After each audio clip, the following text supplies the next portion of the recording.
Halloween is a time when we tell stories about ghosts and goblins. This is a story about a Jewish mythical character way back from the 1580s in a place far, far away called Prague. Life in Prague for the Jewish people was very, very difficult. People would come and break their houses. They would take their things and steal their food. They couldn't fight back. The Maharal, Rabbi Lowe, who was the chief rabbi of Prague, knew he needed to do something. On one moonless night, the Maharal snuck out of the town and went to the Lotava River. He went to the bank of the river and scooped down with his hands the mud out of the river and formed a creature. This creature was huge. It stood 8 feet tall with arms so wide it could wrap itself around a tree. The Maharal whispered secret prayers into this creature's ear, and then, with a stick, wrote the word Emet, Aleph, Mem, Tav on this creature's forehead. Emet means truth. It's one of the ways we think of God. You, creature, will be called the Golem, and you will act in truth to protect the people of Prague, the Maharal said.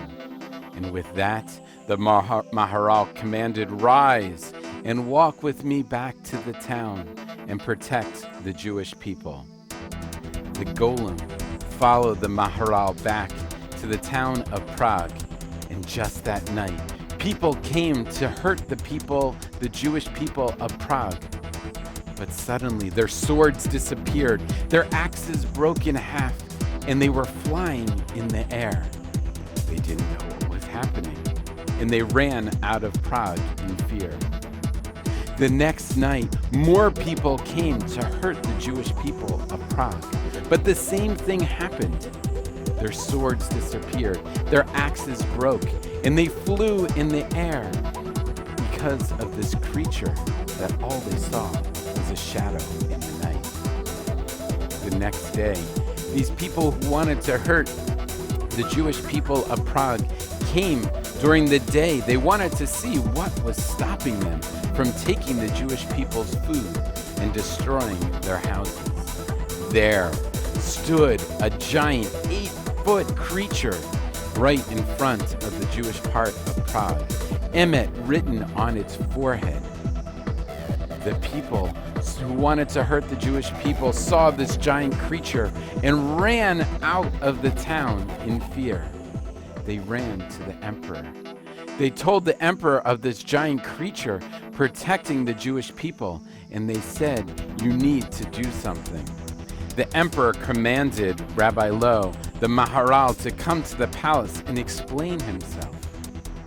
No Jew had ever come to the palace before, and certainly no one had ever stood in front of the emperor. "What is this creature you have formed that has been fighting off all these people in my town?" the emperor said. Rabbi Lowe looked at the emperor and said, "This creature is only there to protect the Jewish people. It's called the Golem, and its job is Emet, truth. It's there to protect all of us so we could live in peace. If you do not come and hurt the Jewish people, nothing will happen to you, and the Golem will disappear." The emperor said, "Very well, we will leave the Jewish people alone." 1 day passed, 2 days passed. Nobody came to the Jewish part of Prague to hurt the Jewish people. A month passed, a year passed, and finally, Rabbi Lowe decided it was time to bring the Golem back to where it came from. "The Golem, rise and walk with me to the Lotava River," the Maharal said. The Golem followed the Maharal to the river, and the Maharal took a stick and erased the word Emet from the forehead of this giant creature. And just like that, the creature became mud once again. From that day forward, nobody bothered the Jewish people in Prague, and the Jewish people in Prague could live in peace from that day forward.